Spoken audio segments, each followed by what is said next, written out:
Hi guys, today we're starting something new. Let's talk about composition.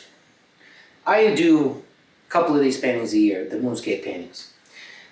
And I used to do all kinds of different versions, and I sort of distilled down something that I think really, really works in these compositions. Especially in these quiet ones where it's the architecture on a hill and the interaction between the architecture. It's almost the architecture becomes personified, as well as the moon, and they're having a conversation, they're interacting, right?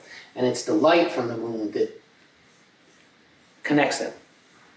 So it's such a simple composition, right? It's so simple to look at some architecture and a moon, and that's it. Is it that simple? I don't think so. It took me a long time to distill things down to exactly the way that I want, that I think read best and are the most pleasant to look at. So what makes such a simple composition so pleasant to look at? Let's take this out and let's just say that was the composition. To just really simplify it. Why couldn't I take the moon from here, and why wouldn't it work if I put it here? Why? It's still got the architecture and the moon. Or, so we can still get the reflection, how about I put the moon here? It still works. I'm still going to get the interplay there. Why wouldn't I do that? The answer is because your area of interest in the painting should balance out in the space. And how do you balance out like nothingness? It all has to do with lines and repetition, like they do in other art forms, like dance. Lines and repetition. And by lines in a composition like this, I mean the way you divide the space. So in this composition, the moon is about 1/3 over. So it divides this big canvas into thirds, and it's about at the 1/3 mark. And that's just a pleasant way to intersect space. The edge of this barn, right here, where the main focus of the interaction between the moon and the architecture, where it's going to be painted up, the lights are going to be painted up right here, occurs 1/3 over. 1/3, 2/3, here's the third, so it occurs 1/3 over. So the moon is 1/3 over, the edge of the most interest is 1/3 over, right? So we're dividing our space nicely, okay? There's more things I think in this composition to make things work. I didn't just put the moon 1/3 over, just to put it 1/3 over. This whole composition here, these lines and all, cradle the moon. Look at some of my empty space here on purpose. I'm using this as a unit of measure. There's a measure here, a measure here, a measure here. They're all the same. 3. It's a comfortable repetition of nothing. It works. So right here is where the moon is cradled, right? In this emptiness and these angles. That helps it work. These lines, which are going to change because the barn is never that perfect, so when I put paint in, things will change. But, you know, a roof will sag, stuff like that, especially from a snow load, which we're going to put on there.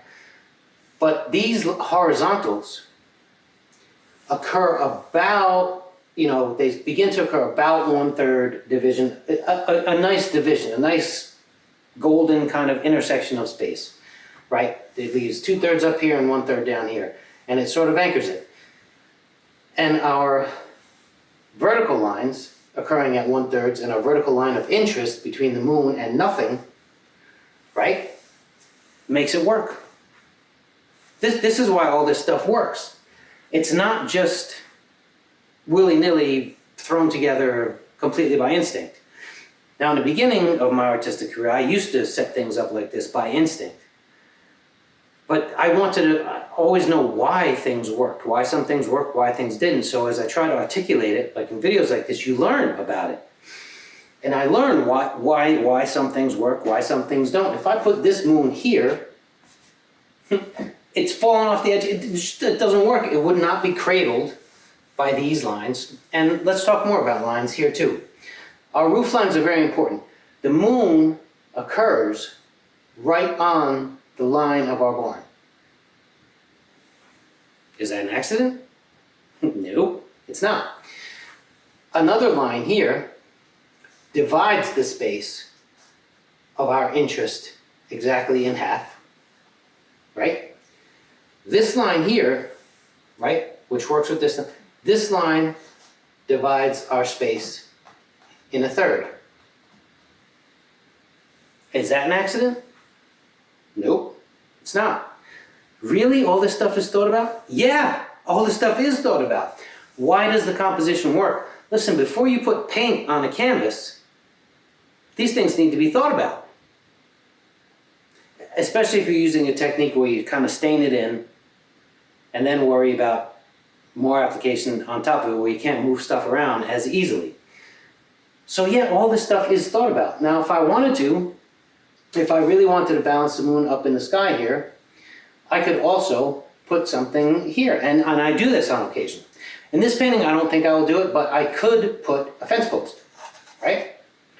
And some stones that you would find in the field of a farmscape, right?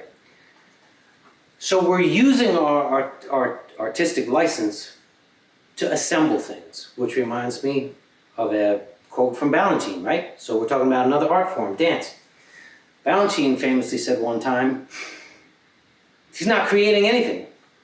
He's just assembling things that are already there, or potentially already there. We're assemblers of things.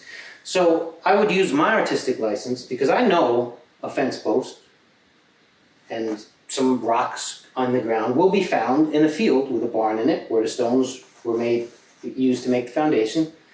The fence posts were used to fence in cattle and all that kind of stuff. So I can artistically use something like that in a composition to give it even more balance if I want. And then these 2 points would balance out the nothingness in these 2 points.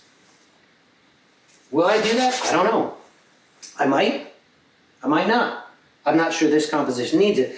But all these lines and the way they intersect matter, right? You're leading the viewer through your paintings, and their eyes is going to go here with this painting. This is the painting. But composition is important, right? And it needs to be thought about. And so if somebody sees a painting like this, but oh, look at that simple little barn thing, and he's selling it for that and this. It took 25 years to figure all this stuff out. And yeah, I came close probably by instinct all those years ago. But the main point of telling you all this is there's a reason why a composition like this, seemingly simple, works. It's really more intricate than it seems. And it's not artsy-fartsy mumbo-jumbo. It's the real deal. So from here now that we have all this squared away, and all our beautiful little tricks like the light on in the house and the opening where we can feel like we can walk through the barn and all. Now that I have an idea of placement of all this stuff, we're going to proceed next to stain this painting in, and then worry about application of more paint for color and stuff like that. We're going to stain in the drawing with oils, let that dry, and then we're going to paint on top of it, which is how I handle paintings like this many times. And we'll show you that whole process now that you know how complicated this simple little painting is. See you then.